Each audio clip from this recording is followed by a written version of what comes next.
நானும் அப்படித்தான் அப்படின்னு சொல்றதுக்கு so am I. so am I.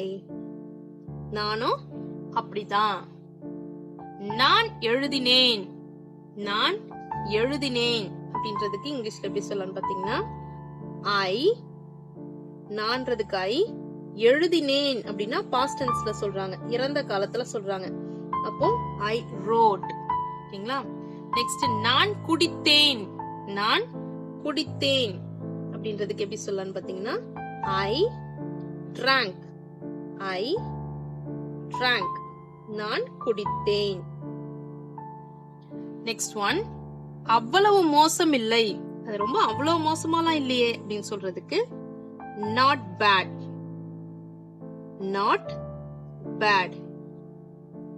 Next, இதுவரை இல்லை. இது வரைக்கும் இல்லப்பா, இது வரைக்கும் ஏதாவது பிரச்சனையா அப்படின்னு கேட்டா இது வரைக்கும் இல்ல அப்படின்னு சொல்லுவோம்ல. சோ அதுக்கு இங்கிலீஷ்ல எப்படி சொல்லணும் பாத்தீங்கன்னா not yet. not yet. இது வரைக்கும் இல்ல அப்படின்னு சொல்றதுக்கு not yet. Okay okay friends, இந்த வீடியோ உங்களுக்கு பிடிச்சிருந்துச்சுன்னா லைக் பண்ணுங்க, உங்க ஃப்ரெண்ட்ஸ்க்கு ஷேர் பண்ணுங்க. வேற